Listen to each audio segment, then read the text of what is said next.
Waalaikumsalam warahmatullahi wabarakatuh. Tentang soalan yang bertanya, apa akan kita jawab di hadapan Allah Subhanahu wa taala bila mana kutipan tabung Jumaat kita simpan dan wang hasil kutipan tersebut tidak dibelanjakan ke jalan Allah pada mereka yang memerlukan pertolongan pandangan dari ustaz.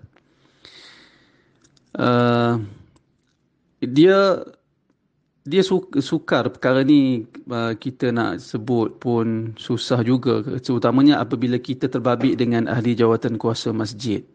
Saya secara peribadi memang terbabit di dalam ahli jawatan kuasa masjid, tetapi alhamdulillah masjid yang saya terbabit tidak, kita tak, duit tabung yang kita simpan tak pernah lebih dari 10,000, bahkan tak pernah lebih, ataupun setakat sekarang ni tak pernah lebih, tak lebih dari 5,000, lebih kurang macam tu.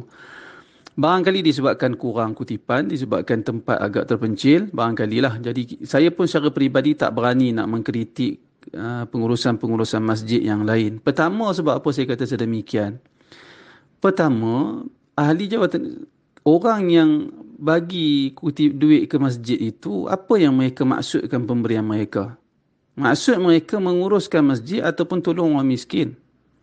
Itu satu perkara. Ya, kita jangan ikut apa orang kritik. Kalau orang ikut siapa sahaja yang suka mengkritik, ramailah suara-suara yang mengkritik tu. Tapi orang-orang yang tak terbabit dalam pengurusan masjid, mereka tak tahu bagaimana keadaan sebenarnya pengurusan masjid. Saya tak tahu masjid yang lain. Setakat yang saya tahu, kalau saya wallahu alam, tapi saya rasa kebanyakan ahli jawatan kuasa masjid buat kerja adalah secara sukarela. Kebanyakan ahli jawatan kuasa masjid buat kerja adalah secara sukarela. Kita tak nafikan jika pengurusan duit masjid yang diperolehi diurus secara tidak baik. Sebagai contoh, hanya adakan jamuan, itu kita tak setujulah gunakan duit orang ramai untuk buat jamuan, kita tak setuju. Tetapi sekarang cuba kita tanya, apa tujuan sebenar para jemaah memberi sumbangan kepada masjid? Bukankah tujuan asasnya adalah untuk pentadbiran masjid?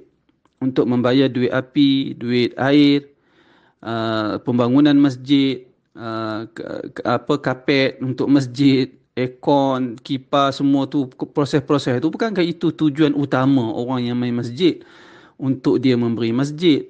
Saya ingat tak ada orang di kalangan orang yang beri, kalau ada pun sedikit sangat orang yang memberi sumbangan ke masjid, mereka niatkan untuk membantu orang susah, kerana membantu orang susah bukan masjid tempatnya.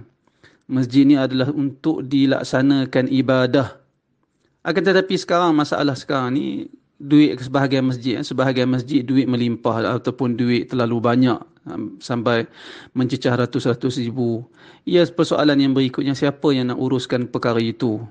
Imam masjid banyak lagi tugas lain yang dia perlu laksanakan. Kewajipan keluarga dia, kewajipan diri dia. Ahli-ahli jawatan kuasa masjid yang lain, bukan semua fokus 24 jam ke masjid. Tak ada. Saya ingat kalau ada pun amat sedikit. Itu pun kumpulan, kalau ada dalam jemaah tu orang-orang kaya yang tak perlu lagi apa-apa kerja. Itu pun kalau mereka mahu membuat kerja sukarelawan, itu pun kalau mereka mahu buat kerja sukarelawan. Tapi ternyata kalau kita terbabit dalam pengurusan masjid, kebanyakan masjid memikirkan bagaimana kita nak buat aktiviti.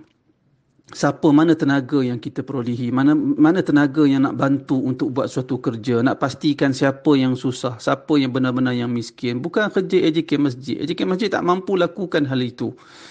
Kalau buka meja untuk bantu orang susah, semestinya orang yang tak layak pun datang minta juga. Jadi bagaimana pengurusan wang masjid yang banyak, sebahagian masjid yang banyak wang kutipan itu, bagaimana nak diuruskan? Saya wallahu alam, kewajipan ahli jawatan kuasa masjid ialah menguruskan masjid sebaik mungkin. Dia adakan kuliah. Cuba tengok, adakan kuliah di masjid.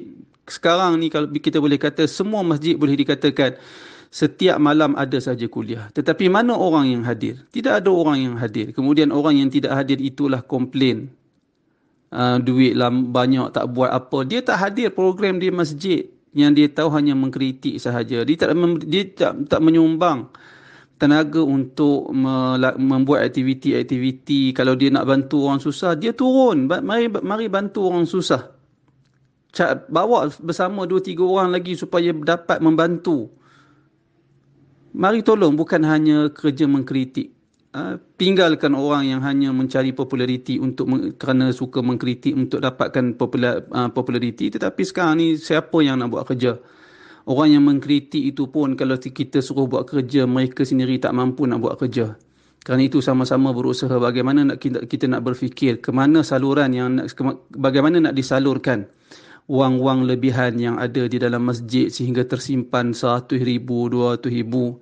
Bagaimana caranya dan bagaimana nak memperbaiki kesilapan-kesilapan pengurusan wang-wang kutipan di masjid. Itu yang perlu kita usahakan.